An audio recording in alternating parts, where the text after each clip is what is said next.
Hi, and welcome. This is Lavender Sky Panther. Today is Wednesday, July 13th, 2022, and the topic for the day is called Lavender Sky Panther, The Covers, number 3. And it's a collection of images from all of the covers of my shows over the past year, and I kind of just like to sum it all up now in edition number 3. Obviously, I have a 1 and a number 2 if you look at my previous shows. Now, I also want to point out that I am featuring a little cameo of myself. This is the first time I am showing you what I look like, and I thought this is a perfect moment to do it when I'm kind of summing up and wrapping up all of the editions, the show editions up through now, through show number 162. And I also want to do it as like a kickoff and kind of celebrate what is to come. So I'm going to change things up a little bit, spice things up, if you will, maybe on the channel. I'm going to figure that all out on the fly, and we'll see what's on the future horizon. I'm still going to also show, obviously I'll keep documenting any of the strange things, anomalies happening in the skies overhead, wherever I am.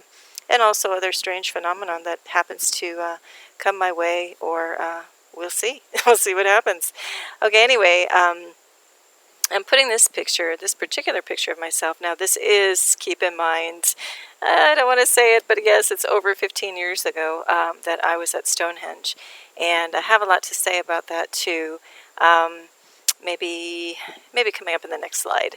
But anyway, so that's a little cameo of myself, and then we've got some nice, a selection of some of the covers, over the past year here.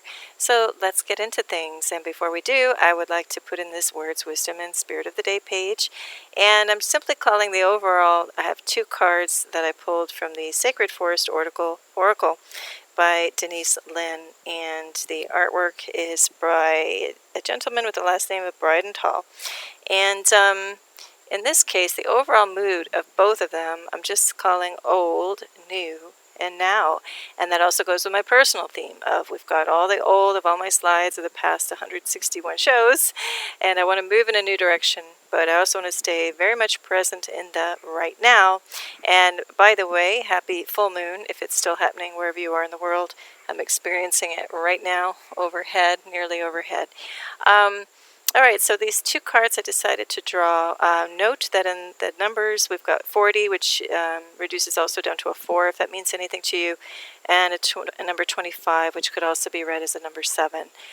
Previous shows I have mentioned to go take a good look over at Joanne Sacred Scribes blog site. It's an Australian blog site by Joanne Walmsley, and it shows the positive aspects and meanings of these numbers. She gives very nice detailed descriptions if that's something you're looking for. Also, if you happen to be seeing repeating numbers, and number sequences in your day-to-day as you go about, like if you keep seeing 1111 or 222 or any combination of numbers, it can be single digit or multiple digit, go check her site out. Again, it's just, if you just do a general search, internet search under Joanne Sacred Scribes or Angel Numbers Joanne, you'll pull her site up. And okay, so that's just covering the numbers and the meanings and symbols there. And otherwise, we'll start on the left-hand side. I pulled the Standing Stones passage card, which is very apropos because I showed you the picture. I pulled this actually right after I had decided to use the picture of myself there at Stonehenge. And then I also had these bracelets, these crystals on today, these stones. So the first layer here is of a black lava stone, which is great for grounding. I have some onyx, some matte onyx here, which is great for strength and protection, also grounding. And for any of these that I talk about, do look up on your own, do your own little investigation, and check it out, what the healing properties are of black lava, onyx, and this is bluestone from the Preseli Mountains, or Preseli Hills in Wales. It's called bluestone, and it's actually is in Stonehenge. I forget which ring, if it's the inner ring. I think it's the inner ring. Anyway, very special stone. It has very special healing properties, and it also has sound qualities. So if you hit it with a hammer, ping it, you can get a little bit of a ringing sound out of the stones. Apparently, I have not tried that myself. And I'm going to give you just one description, one possible interpretation for the healing properties of the bluestone. And this is coming from a site called, and I don't know anything about the site, I just pulled this because it caught my attention, and it's called crystalage.com. and it's just entitled, Presently Bluestone Crystal Age. So they say, bluestone clears the heart center and strengthens the electrical workings of the heart. It improves electrical communication throughout the body, which in turn serves to balance and strengthen the immune system. Now, there's also something else to it. It's a very powerful ancestral stone. I had received a palm stone, and I had put it I didn't even think about it. I just put it on my nightstand next to my bed, right near my head. And that week, I had some of the most profound and really kind of life-altering dreams. They felt real, and I was getting clear messages. So it's a pretty wild stone. I gifted one to a friend as well. And they also had some extremely vivid dreams that felt very, very real and connected, and good ones, or at least neutral, but very powerful to the extent that a family member on the second floor above my friend didn't even know that he had the stone in his room. And they came down and said, hey, I just had the most incredible, powerful dreams. So the stone actually even worked, from one floor to the one above. So if you use any of these crystals, just know, yes, there's power to them. It's no accident that they use quartz. When they say quartz movement and watches, yeah, it's a piece of quartz. It has frequencies, and it relays certain frequencies, and it can charge up and amplify things, especially if it's quartz. So do check out all of this stuff. It's a fascinating world of how these stones can actually help heal people. Now, getting back to our Standing Stones passage, I will just read an excerpt from the little companion guidebook, and this is just a beautiful deck. There are many beautiful ones out there, but just some of the imagery on these is really beautiful and felt like, they matched the mood for today. I'm just going to read a short excerpt for Standing Stones, and then also when we hop over to Moonlight, Enchantment, and Magic, I'm just going to read a short excerpt there too, and pretty much leave it at that. I'm not going to get into too much symbol interpretation for today. But anyway, the Standing Stones passage says, part of it anyway says, as you walk, you come across large vertical stones standing in a circle in the center of the sacred forest. You know that to step inside this sacred ring is not to be undertaken lightly. It is an act of power. With solemn grace you enter. Immediately you feel a shift occur within you. It's as if the floodgates of your soul have opened, and there is a download of cosmic information occurring within you. Now, you can see the back of this woman is turned to us, but she's got this vibrant red, more modern-looking dress. So this little old, the overall overarching old, new, now theme is, obviously we've got a very ancient set of stones, and yet she's the modern component, the new. And then as she steps into the circle, she'll be very much connected into the now moment and in that cosmic and otherworldly and God presence connecting in. Now, what's interesting is that, the standing stones are called standing stones. They're vertical. When we hop over to the Moonlight Enchantment card, here the trees become our standing stones when you think about it, because they are also in the vertical position, and they also reach up into the heavens and the galactic, and then pull down, they act as an antenna to pull things down, and anchor it and pass it down through the earth to the center of the earth. And these stones do the same thing. And if you think about it, so can the human. As we stand up, we are, reaching up and also pulling that energy down. We can also work as an antenna to pull in the positive cosmic stuff and bring it down into the center of the earth as well. And then we have the wolf here, and the wolf is also grounding in and reaching up, and actually this one, by his vocals, or his or her vocals, just sending them out infinitely into the cosmos with these powerful vibrations of the sound waves. So it's really beautiful when you think about it all. And if you took the stones and laid them on their side, or these trees and laid them on their side, they would have a very different kind of energy and relationship to the ground and still to the skies above. But it's just very interesting to think of how simply and how powerfully something can change and shift just from how it's positioned.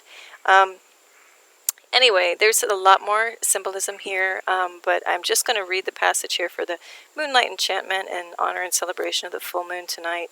And it goes a little something like this. Okay, if I can see it. The light's really dim where I am. Hang on one second. Let's amp up the light here. Bear with me. I did not plan ahead on the lighting. Okay, here we go. I'm recording outside tonight, so also I forgot to say that if you hear loud frogs and other things in the background. Okay, this one goes like this. The lingering howl of a wolf weaves its way through the night air. The brightness of the full moon bathes the entire forest with a silvery light. Fairies and elves and spirits of fauna and flora arise for a joyous night of celebration. The forest is alight with glee. So that's just some nice imagery. I think that we'll go ahead. Oh, no, I will mention one more thing before I exit off of this card. Hang on, let me turn off my little flashlight here. Or torch for anybody in, I guess, the UK or Australia, if you're listening. I do want to mention one thing about the standing stones, and actually I'm going to hop back to my little picture here of myself amongst the standing stones. I have been to Stonehenge twice in my lifetime. Once as a teenager, and at that time, there's a huge rope, I think there still is, around the entire monument. Or let's just say standing stone circle, then you can't, get up close to it at all. And so your experience of it is very different than what I did, let's just say rounded off 20 years ago. I made sure that I got a tour where I could go in and amongst the stones because it was important to me. I really wanted to feel the energies. Now, this is even before I had a quote-unquote great awakening, spiritual awakening. I just always felt drawn to this area. And now I know why after my great awakening. However, getting back to it, so as a teenager, we were standing so far back away from this whole thing, collection of stones, that I thought that was why I wasn't feeling energy coming from them. Just intuitively, I knew I should feel something from them. But instead, I don't have the right picture, but off in the distance, you see like these mounds, I guess they call them burial mounds, or, ancestral mounds, and that I could feel in the land. I felt a real strong energy field, actually, kind of almost like a force field. It was pretty wild. And I remember being really confused as to why I was feeling so much charge from these things way off in the distance and nothing coming from the stone circle itself. So I wanted to get down to the bottom of it. So I guess about a little under 20 years after then, as a teenager, I came back and got in and amongst the stones. Now, it was a little bit of a drizzling day, a little bit of rain, and but I remember thinking, my gosh, I am standing right there, and yet I feel nothing. And I thought it was really odd. And so I found out just even recently that there's a good reason for it. There's a lot of photo documentation that in the 50s, all of the stones were completely removed off the site, hauled off somewhere, God knows where. And I have a very strong suspicion those are not the original stones that they put back, nor how they should be arranged. That's just what I'm going to say. And I know that has to be the case because I am a very intuitive person, always have been, and I would have felt something in there, but I felt nothing. Anyway, maybe somebody out there, one of you also has experienced the same thing, but I strongly support that they have been replaced, or by virtue of them having been lifted up and excavated right below, the energies were absolutely disturbed in this entire collection of stones. All right. Anyway, that's just my little personal story about that. So let's get into the covers. Now, what I'm going to do is simply read the titles of each cover and just see if any of the ones in particular pop out at you or jump out of you. If you haven't watched any of my previous shows, you might just feel drawn to go visit that particular show. And if you are new, I just want to say big heartfelt thanks for stopping by. Welcome. And if you're returning, an equal heartfelt thanks and welcome back to you.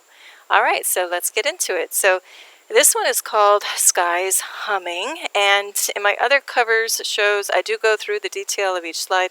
I'm not going to do that today, though, so just enjoy the visual, and again, go visit any of them if you like, if you're interested, if they kind of spark your interest. Okay? So then we've got Looking Around, and it's plus Looking Up, Down Under, the Australian Sky Files 3. Oh, and hold on one second.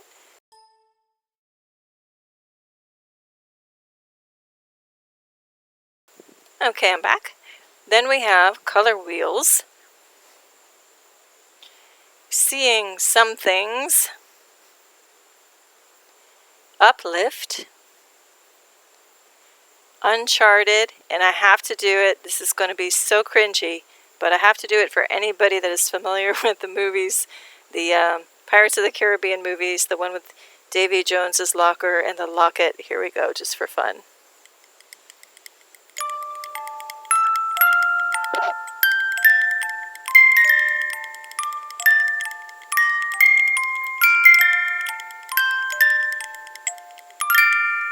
Okay, that's my little mini hand crank version.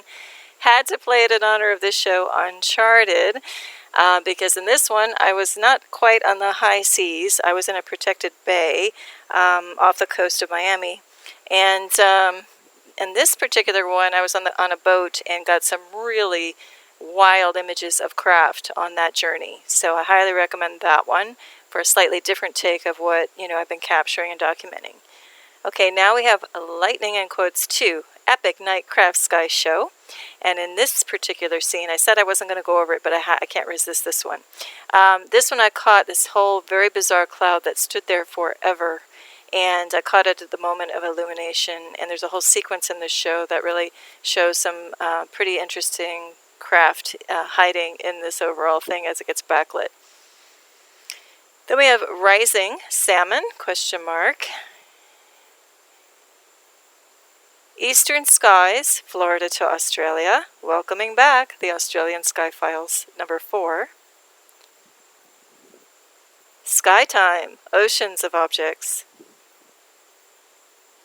Fancy Flying. Behold the Sky and Animals. Why Sky? Why? You'll see why if you look in that show. Luminous Sky. Sky is blue, sun is yellow. Australian and SoFlo skies. The Australian Sky Files 5 are back.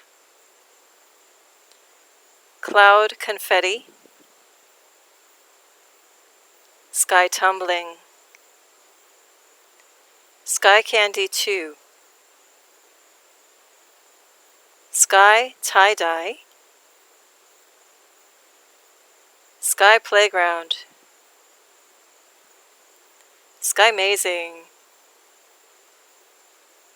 Sky star. Sky friends. Sky friendly. Sky bursts. Phased, Halloween edition 2021. Watch and wonder. Sky and seek. Sky gem memory. Sky for all. Sky delivery. Sky jinx. Sky time. Another cloud in quotes cruiser. The sky visit. Highs and lows. Winter solstice 2021, Northern Hemisphere. 2022, up. Winter soul. Tree, sky, sun. Sky run amok. Cosmic by nature. Cosmic fire. Cosmic minds open. Craft in disguise. Team Sky. Sky colors. Sky shift. Home, sky, star. Sky flowers. Skies above. Sky, light, body. Out of the blue. Cloud in quotes, camouflage. Craft, hover. Sky hiking. Uncloaked. 2 years and 4 months later. Sky story. Sky forms. And sky drop. And this is the covers too, just to have it all in one show here. So you have 3 at the top of the cover there. So this was from the covers 2, and these were highlights from the covers number 1. So I do want to say thank you for looking up at things here a while with me. I really do appreciate you visiting this channel. And as always, I wish you the very best, sending out tremendous peace and love to you, and actually to the entire world. Do go out there and smile. Send a ton of love out from your heart space. Just beam it out everywhere. And let's just uplift this planet. And so that's a little assignment for the day. So take care, everyone. Till next time. Lavender Sky Panther. Bye.